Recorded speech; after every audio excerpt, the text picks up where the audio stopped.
Hi mga taga-Buwak! Happy Fiesta po sa inyo. Kala nyo magapahuli ako ha. Siyempre hindi ako magapahuli ng pamiesta. Kaya, wala pa kitang viewers. Ayan. So, sa ating mga kababayan dito sa Buwak, muli po, happy Fiesta po sa inyong lahat. At medyo busy lamang kita kaninang umaga.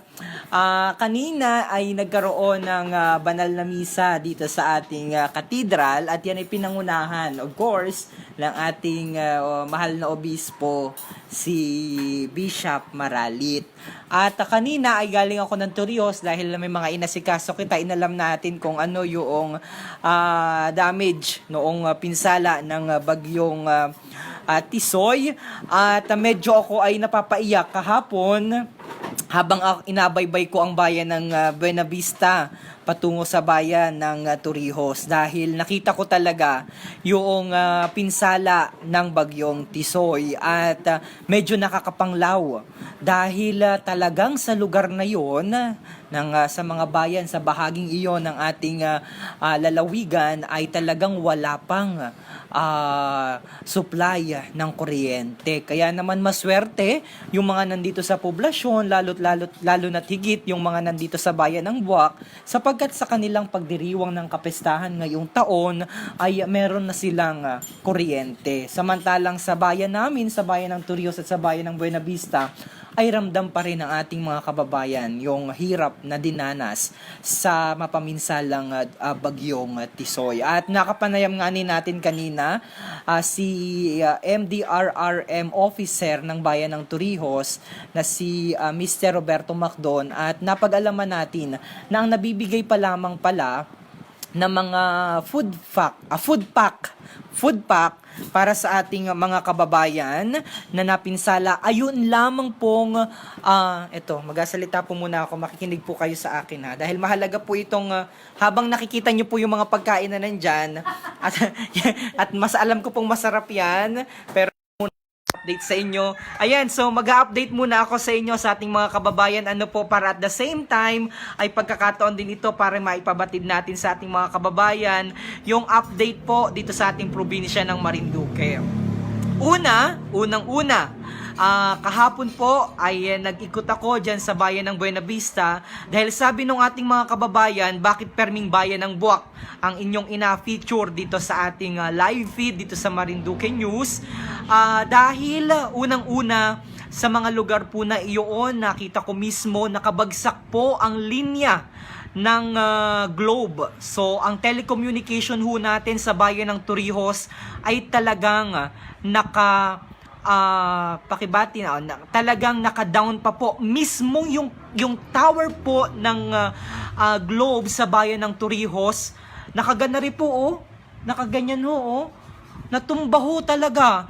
At ang linya po at ang signal po ng smart sa bayan ng Torrijos ay paputol-putol o intermittent connection pa rin po ang ating nasasagap dahil mahina pa po ang signal. Gayon din po sa bayan ng Buena Vista at talaga nga po na nakakapanglaw po ang mga lugar na iyon. Yung atin pong mga kababayan, dahil alam po ninyo pagdating ng hapon ay hindi pa rin naman ganon kalamigan sa mga bayan na aking nabanggit. Kaya naman po yung ating mga kababayan, pagsapit po ng hapon, papunta ng gabi, dumaan po ako doon mga 6:30 pa lamang po ng gabi. Pero talagang ang dilim ho ng paligid. At dahil wala pa pong supply ng kuryente. So ngayon, yun naman pong Marelco, nadaanan din po natin. Ang pinakamaganda po, yung kanilang mga kapatid na mga organisasyon dyan sa Marelco, anong tawag doon? Mga partner and sister. Anong tawag doon, tita? Ayon, yung grupo ho nila ay nandito po ngayon sa Marinduque upang tulungan para agarang maibalik ko ang supply ng kuryente doon po sa mga lugar na nabanggit ko, sa mga bayan na nabanggit ko, partikular sa bayan ng Torrijos at sa bayan po ng Buena Vista. Kaya naman, ako po ay patuloy na nahingi sa inyo ng dasal para sa ating mga kababayan dahil ang isa po sa naalaman ko mula sa chief ng MDRRM sa bayan po ng Torrijos at wag naman pong atampo. Yun pong iba nating mga kababayan, habaan po ang PC para umunawa at unawain ang sitwasyon po natin dahil sabi ko nga ni po, ang nangyari po na pinsala ng bagyong Tisoy ay hindi lamang po nangyari sa isang barangay, bagkos ito po ay nangyari sa buong Marinduque. Kaya naman talagang lahat po ng paraan na inagawa ng ating pamahalaan para po maihatid ang tulong sa ating mga kababayan. Okay, so ang akin pong hiling at gayon din ang kahilingan ng ating mga nasa lokal na pamahalaan, partikular yun pong mga head ng MDRRM o ng Municipal Disaster Risk Reduction Plan or Management ay medyo habaan po ang pasensya ng ating mga kababayan sapagkat ngayon po ang binibigay o ang nabibigyan o ang binibigyan pa lamang po ng mga food pack ay yun lamang pong nasa listahan o yun pong tumapok sa ating lokal na katawagan, yun pong pumunta lamang sa mga established evacuation center sapagkat yun po ang ruling. Okay, ang rule po, kung sino lamang po yung tumapok o yung pumunta o yung lumipat nung kasagsagan po ng bagyong Tisoy, sila lamang po ang nandoon sa listahan. So sila lamang po ang pansamantalang ang unang mabibiyayaan ng food pack na galing po sa ating munisipyo.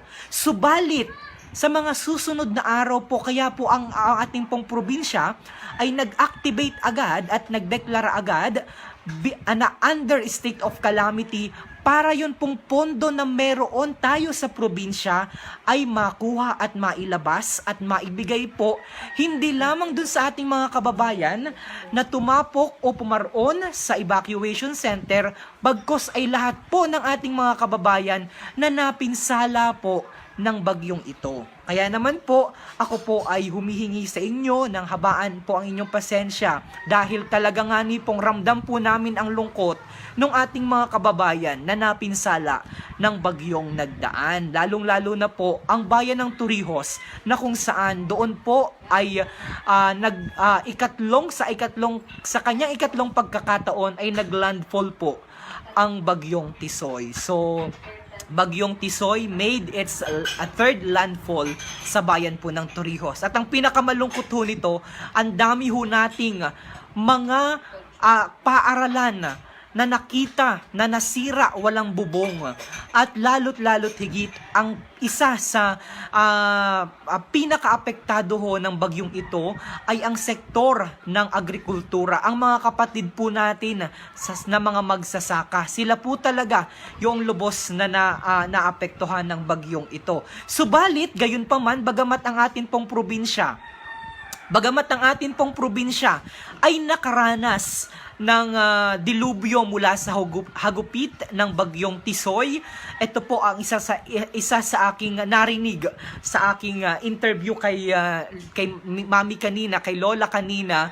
Bagamat dito ho sa bayan ng Buwak ay nakaranas kita ng talagang matinding bagyo base nga ni po sa datos ng MDRRM ng initial partial damage ho na naitala ng bayan ng Buwak. Meron ho silang 198 million ho na damage, partial damage ho dito sa bayan ng Buwak. Pero ang pinakamaganda ho ang aking narinig kanina, bagamat ang atin pong lalawigan at ang bayan po ng Buwak in particular ay nakaranas ng ganitong trahedya, ang piyesta o ang kapiestahan na ito ay isang paraan upang ating pasalamatan ang Panginoon sapagkat sa kabila ng lahat, nananatili tayong buhay, nananatili tayong nahinga, nananatili tayong nakakapit sa Panginoon para humingi ng pag-asa. Kaya naman po nandito ako sa bayan ng Buwak at partikular sa pamilya Lagran at ako po yung makikikain na naman.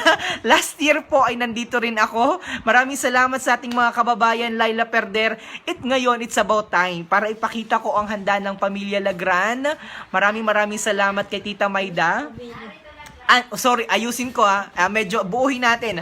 Ang pamilya Narito Lagran. Okay? So nandito ako dahil last year nandito rin po ako, and then this time nandito na naman ako para makikain na naman. So it's about time para ipakita ko sa inyo ang inihanda o ang handa ng pamilya Narito Lagran. So unahin natin ang kanilang napakasarap na hipon. So yun, ulitin ko po bagamat ang bayan po ng Buwak ay isa sa mga naapektuhan. So bagamat may nakikita po kitang mga pagkain na masasarap dito sa hapag, ito po ay paraan upang atin pong pasalamatan ang Panginoon, sapagkat sa kabila ng nagdaang bagyo, nananatili po tayong nahinga, nananatili po tayong may buhay. At maayos mabilis nakarecover ang bayan ng Buwak. Yan ang pinaka-importante.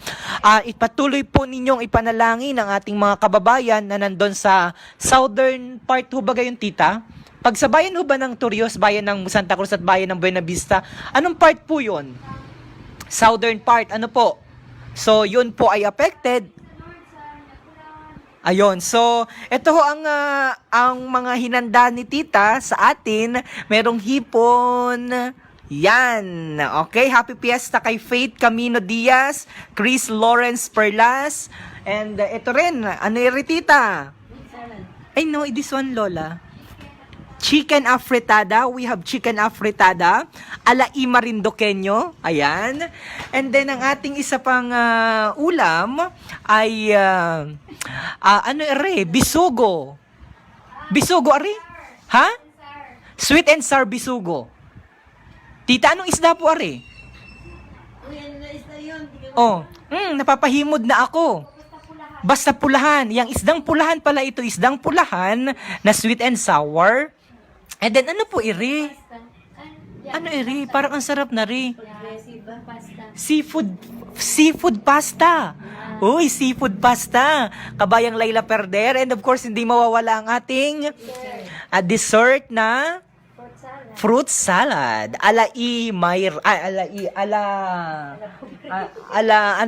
Narito Lagran. Yan, Narito Lagran. And samahan nyo akong mamiesta. Hindi na ako nakaikot kanina dahil alam nyo po, inuna ko, hindi na ako nakapag-live kanina. Medyo busy rin yung aming mga kasama sa Marinduque News. Nagkaroon ho ng maliban sa high mass na sinagawa kanina sa ating cathedral, ay nagkaroon din po ng drum and lyre competition dito po sa bayan ng Buwak. Subalit hindi na rin po natin yon na feature at na-live dahil nandun po ako kanina sa bayan ng Torrijos po tayong inasikaso. Kinuha po natin yung datus at pinsala na dulot ng bagyong Tisoy. Subalit mamaya ho ay kanina ay nagbukas, official na rin hong nagbukas ang GT 168, ang pinakaunang mall sa probinsya ng Marinduque na matatagpuan dito sa bayan ng Buwak. Mamaya ho, tumutok kayo sapagkat maparoon kita mamaya, aikutin natin kung ano talagang mabibili. Pero ang pinakamaganda dito, parang mas priority ko ang umikot sa Baratilio. Okay, so tingnan natin kung may oras kita mamaya, maikot kita sa GT Tower at saka sa Baratilio. At may shakies din at Jollibee dito, pero hindi ko yan agapalit sa luto ni Tita Mayda. Oh, yan ang ating hipon. Ulitin natin, afritada ala Marindoqueño at ang ating napakasarap na anong tawag dito? Sweet and sour. And then merong pasta at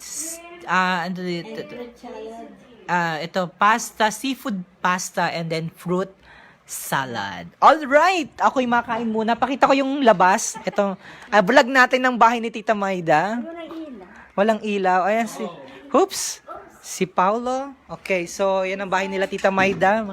All right, ito ang bayan ng Buwak. Medyo, yan, ang ganda ho. All right, napakita ko sa inyo. Yan.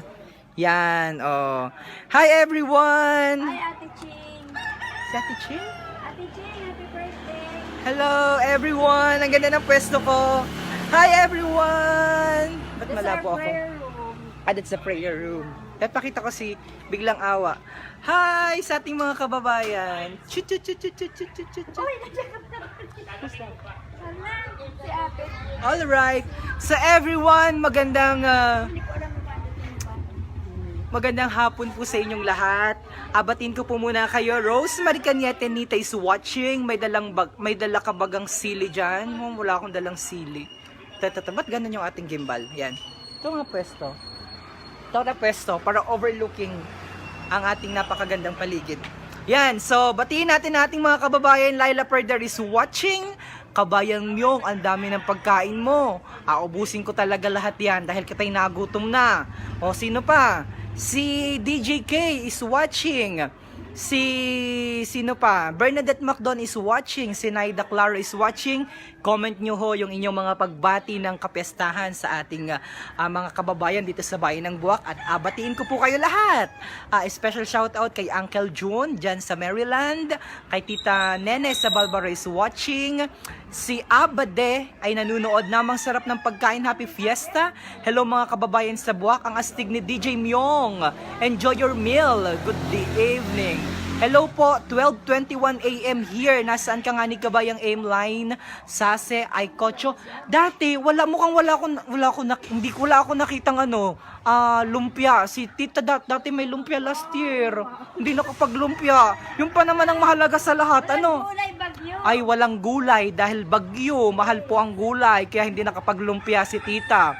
Joshua Ray is watching. Hello po, DJ watching from Eastwood, Villa Montalban, Rizal. Si Lucero Gika L is watching. April Melody Pestaño, Happy Fiesta. Abigail Malalad is watching. Presi Diaz is watching. Uy, si Aim Lane pala ay nandyan sa Canada. Si Ana Maria o si DJ K, Happy Fiesta Buwak. Ikain mo na lamang ako. Mukhang maubos ko ang handa ni Tita Maida. Anong sasarap naman ng mga handa? Happy Fiesta, sabi ni Zaida Diamante. Sabi ni Laila Perder is watching as well. Pabati naman po ako at pahingi po ng apretadang manok kahit wala ng hipon, makatikim laang po ng handa. Sami o Semi de los Santos Mabunga is watching. Happy Fiesta sa mga taga-Buwak from Barcelona. Melanie Maigting Butaslak. Melanie is watching from Ogbak. Ayan. So, magandang muli po, isang magandang hapon sa lahat ng ating mga kababayan. Happy Fiesta sa lahat ng mga taga-Buwak. At walang lumpia si Tita, pero may dalawa pa akong bahay na aparunan. Sana may lumpia doon at nang mapadalhan ko kayo. Alagay ko sa silupin. Huwag kayong mag-alala, may baon-baon akong silupin. Yun ang aking agalagyan ng lumpia at saka ng mga batchoy. Ng batchoy. Watching always from Germany, si Kabayang Laila Perder. Kabayang Laila Perder, hindi ko pa nakukuha yung padala mo. But pretty sure, siguro mamaya, alam mo, sobrang busy natin. Si Kabayang Laila Perder. Nagpadala po yan sa atin ng financial assistance para sa Marinduque News, pambili ng ating mikropono. Maraming salamat Kabayang Laila Perder na nandyan sa Germany, na taga rito sa Bayan ng Buwak. Maraming salamat sa iyong binigay na assistance para sa Marinduque News para mas mapaganda pa natin ang serbisyo na binibigay natin sa ating mga kababayan. Sabi ni Semi de los Santos Mabunga, nakakamiss po ang green fields ng Marinduqueño. Oy, oo nga ni Green Fields, Presi Diaz, nanunood mula sa Southern California. Hi, Kabayang Presi Diaz. Kumusta ka dyan sa Southern California? Si Zipper Josh Hash is watching. Happy birthday! Bigyan po natin ng maraming papuso si Zipper Josh Hash dahil birthday po niya ngayon at the same time kasabay ng kapestahan ng Our Lady of Biglang Awa, ang patroness po ng probinsya ng Marinduque at ng Bayan ng Buwak. Happy Fiesta sa lahat, sabi ni Connie Zoela. Ganyan din kay Kabayang Laila Perder. Hi, super ganda ng gising ko. Napanood ko na naman ang MNN na live. Oh, talaga naman si Kabayang Laila Perder is watching. Maraming salamat ho. At andito pa rin kita. Medyo pasok kita sa bahay ni Tita Maida. Yan, ayan, si Lola. Lola, dito po kayo. Papabatiin ko po kayo ng Merry Christmas. Dito po kayo. Give me also happy birthday. Oh! It's my birthday. Today? When is your birthday? December 5. So, happy birthday, Lola. Happy birthday. Birthday ni Lola ngayon. So, si Lola is already 88 years old. And she's a former Teacher. So, sa mga nakakakilala kay Lola, dito kay Lola. And Girl Scout Executive, pero still, look at her. Talagang tuwid na tuwid pa. Parang hindi. Tinan mo, parang hindi natanda. Ang ganda-ganda. Yan po ang mami ni Tita Mayda at dating ang asawa ng yumaong fiscal, provincial prosecutor na si Attorney Nemensio?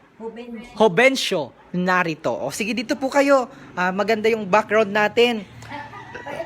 Yun, tama po yan. Opo. Sige, dito po. Sige po. O sige, bati po kayo. No, hindi po yan nakikita. Sige, Lola, bati po kayo ng batiin niyo po ang ating mga kababayan ng Happy Fiesta at ano po ang inyong dahil nag-birthday po kayo last December 5, ano po ang inyong wish?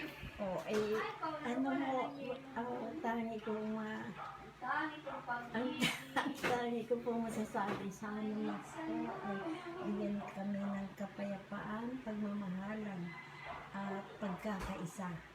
At sana naman po ay tayo ay magpasalamat sa mahal na bilhin ng Immaculada Concepcion at ang mahal na bilhin ng biglang awa sapagkat yan po ang tunay na nagligtas sa atin sa ating Bagyo. Ang pula ang aking masasabi at sana dagdagan po natin ang ating pagdarasal at pagkakisa sa ating Panginoon at ako po ay natutuwa at anong dami po tao na nagsimba, na puno po ang simbahan namin ay talaga po ako po ay napapatangis dahil po sa kagalakan at marami po ang pumunta upang sumamba sa ating Panginoon. At yan po ang ating nais na maglaban natin lahat na tayo ay tuloy-tuloy ang ating pagsisikap na tayo ay manalangin, pagpasalamat sa Panginoon Diyos. At yan po ang ating tanging masasabi. Salamat po sa inyong lahat at kayo ay lumalo sa aming patong ng Immaculada Concepcion. Alright. Lola, ano ang sekreto ng isang napakagandang kagaya po ninyo na hanggang ngayon ay kahit na 88 years old na po kayo, tuwid na tuwid pa rin po ang inyong paglakad? Wala po ako talagang tanging masasabi sa inyo, kundi yung tunay na paniniwala, pagtitiwala, at pagmamahal sa ating Panginoong Diyos. Sampo ng ating malagili na Immaculada Concepcion. Immaculada Concepcion at ang ating pong dakilang pamilya ng Jesus Maria Josep at wala po akong masasabi kundi sana naman po ay tuloy-tuloy ang ating pagsamba sa ating Panginoon at lalong-lalo na aking pong ipinapahayag sa inyo na kahit manawarin magkaroon tayo ng debosyon sa mahal na bilang ng biglang awa sapagkat yan po ang tunay na nagliligtas sa atin sa anumang kapahamakan. Okay, batiin niyo po ninyo na nandun sa Maynila. Maliban kay Tita Mayda. Ay binabati ko din po yung aking anak sa Maynila. Hindi lang po yung anak ko sa Maynila, yung apo ko, at saka lalong-lalo po itong si Mayda at lahat ng aking mga kamag-anak. At sila pong lahat ay talagang nagsumikap na para po maging masaya ang aming birthday. At masaya din po ang aming Fiesta. magkaroon ng kapayapaan dito sa aming bayan. Alright, at yan po ang dakilang nanay ni Tita Mayda Lagran. Si Tita Mayda Lagran. Ay, nanonood si Tito Nelson. Ngayon, sa akin na ang mga handa. Tinira na sa akin ng mga masasarap na pagkain. Dahil ako'y nag-aisa ngayon din dahil nauna nang mamiyasa si na Tito Nelson. Ako ngayon ang maubos ng durong handang are. Hala, duro ngayon, hala. Lapang na. Sarungin ang totoo. Alright, sasamahan niyo po akong manginain dahil panahon naman po para tikman natin ang mga pagkaing inihanda sa atin. Wala pa si Adrian. Yes, amen Lola. God bless. Ang ganda po ng sinabi mo. Oh, galing. Sabi ni Aba De. Very inspiring. Thank you so much for inspiring us, Lola. Oh, kita mo, Lola. Viral ka na ngayon. Artista ka na, Lola. Oh. Si Rowena Sota Sato is watching. Hello po, DJ Myong. Pabati po sa kuya ko. Happy birthday kay Kuya Ronnie ng Pinggangasan watching from Japan. Arigato gozaimasu. Oh, hanggang Japan nanonood po, hanggang Southern California. Oh, sige, sabihin niyo po kung saan-saan kayo nanonood. Dali. Tita Selly sa States. Oh, si Tita Selly sa state. Nahanap po namin siya. Oh, batiin Tita po. Selly, kapatid ni Tita Glo. Oh, yan si Tita Mayda Lagran. Oh, Tita, batiin mo ang mga bokenyo ng Happy Fiesta. Happy Fiesta po sa ating lahat. Sana ay kayo'y masaya at marami ring biyaya ngayong araw. Wow. Yes, at sana maging masaya at kalmado lang tayo after Tisoy. Sana wala nang dumating pa bago ng Pasko at after Christmas. Para everybody happy. Tita, bigyan mo naman ng inspiring message o anong tawag dito ay mensahe ng pag-asa yung ating mga kababayan na lubos na napinsala ng bagyong Tisoy. Yes, may sayang pag-asa. Kita-kita po naman namin kanina yung first mass, second mass, third mass sa celebrated mass. Sobrang buhos po ng tao. This is extraordinary kasi every Sunday hindi po ganito ang pagsisimba ng mga tao. So sabi ko nga kanina while hearing the mass is sana hindi po tayo maghintay ng another bagyo para sumugod sa simbahan. Although it's nice to see people coming in na ang dami-dami doon sa simbahan. Sana po ay hindi tuwing after typhoon lang, kundi every Sunday of obligation ay nandun po tayo sa simbahan. Dahil dito po nakakakita tayo ng panibagong pag-asa. That's why we're there. That's why we hear Mass. Because we are hoping for the Lord's intervention and for the Lord's protection and help sa ating lahat. Kita-kita doon na talagang yung hope natin at yung belief natin na tayo ay ililigtas ng Panginoon andun talaga sa inner self ng bawat isa sa atin.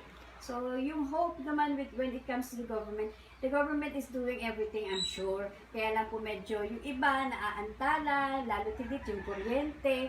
Kasi nga po, ang sinisiguro nila is yung safety. Bago po tayo pailawan, siyempre, dapat sure yung safety ng bawat barangay o bawat munisipyo. So, merong mga barangay na nahuhuli-huli. Apo. Kaya medyo intay-intay lang po tayo, pero they are doing everything naman po para tayo mabigyan ng panibagong enerhiya or kuryente. Alright. At nakita ko rin, kudos sa lahat ng bumubuo ng Marelco. Diyan sa Marelco, sa lahat ng staff, mula sa general manager down to the lineman and crew, kay GM Sol. Nakita ko, nadaanan ko po kung gaano kainitan, katanghalian, nakaakyat po sa taas ng poste. At yung iba po ay nagahukay para palitan yung mga poste na nasira. Dahil ang dami po talagang poste na hanggang ngayon po ay anong tawag dito sa daan, nandun pa rin sa daan, hindi pa rin naalis, nakasalampay o nakabalang pa rin po sa daan. Kaya naman sa lahat po nating mga kababayan na nanonood, i-comment nyo po kung saang bansa kayo nanonood, dahil nakakatuwa pong makita at mabasa na yung ating mga kababayan ay kahit nasa ang bansa ay nakatutok dito sa Marinduque News. Alright? At yan po ang ating pagkain ngayon at makakain muna ako.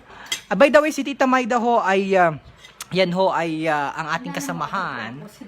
Ang ating kasamahan sa DepEd at yan din ho ang dating media officer ng Philippine Information Agency, at kasama rin ho natin yan sa Marinduque Media Group. Okay, so patuloy. Napakarami pong sasira, mga paaralan, dito sa ating mga kababayan, sa abroad, medyo nakakaalwan sa buhay.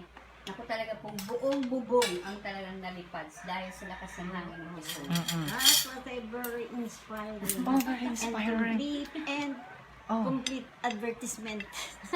And I feel honored that you were present here today. Yeah, thank you so much. It's really my pleasure talking with you, Lola. It's, talking with, anong tawag dito, yung mga, nandyan na sa mga golden age na yan, na mga ganyan na I would say. I always love to talk with those individual na naabot na po yung ganyang edad dahil sila ay full of wisdom. Thank you. Alright, at ako po ay makain na. Nanonood mula sa Cagayan Valley, si Maizel Haranilia Makabata. Pogi Pesara. Kala ko ako lang yung Pogi. Watching from Abu Dhabi. Pogi din pala itong si Pogi Pesara. So watching. And oh, ayan. So, watching from Lucena. Napakinggan nila yung. Okay, ako po ay pansamantalang magpapaalam sa inyo sa lahat ng ating mga kababayan na patuloy na nanonood dito sa Marinduque News. Para po sa mga balita na may kaugnayan sa Marinduque, ugaling lamang po na bumisita sa ating website ang www.marinduquenews.com. Sundan kami sa aming Facebook, that's facebook.com/marinduquenews. Ganyan din po ang aking personal Facebook account, that's facebook.com/marinduquenews. At sa lahat po na nagapahatid ng kanilang greetings para sa lahat ng mga taga-Buwak at sa lahat happy Fiesta sa lahat ng mga taga-Buwak at para sa ating mga kababayang Marinduqueño, isa lang masasabi ko, bangon, sulong! Mahal kong mga kababayan. Kaya natin yan, kalakas ng Marinduqueño. Marunong, maalam nga ning magbalungas ng nyug na gamit ang ngipin ay, diba yun pang bagyo, ano sabi nga ni ay, bagyo kalaang, Marinduqueño kami. Kaya kayang-kaya na ating mga kababayan sa tulong din po ninyo para agaran po makarecover ang ating mga kababayan. Kaya kung kayo po ay kung kayo po mga kababayan ko ay merong gustong ipaabot na blessing sa ating mga kababayan, inactivate na po namin yung amin pong Sulong Marinduqueño campaign kung saan ay makakapag-donate po kayo doon. Tingnan dyan lamang po sa pinakataas. Tingnan nyo po mga kababayan, nakapin po dyan yung post kung paano po kayo mag-donate. Ang kailangan po ng ating mga kababayan ngayon ay food pack at saka po hygiene kit at saka po pang bubong. Kailangan po nila ng tolda. So yun ang plano kung may mga nag-donate na from Norway. Pero supposed to be yun ay paabigay ko sana sa mga bata. Pero tingnan po natin kung ano yung mas kailangan dahil talking with different officials from MDRRM, kailangan ho natin na i-prioritize kung ano po talaga yung need. Kaya naman ako po inaasa, nakatok din sa inyo yung mga mga ginintoang puso kabayan na patuloy nyo pong suportahan ng ating mga kababayan sapagkat tunay nga ni po, wala pong ibang magatulungan kundi tayong mga magkakababayan. God bless kabayan. I love you so very much from the bottom of my heart. Merry Christmas everyone. Happy New Year. Happy Fiesta. Happy Fiesta.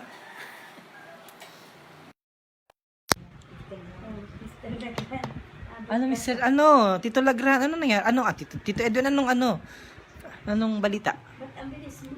Ano na? Ayoko na. Ayaw na. Surrender na. Nasuray-suray na. Nasaan na sila? Nandun pa? Oops. Ay, iniwan na. Bye-bye.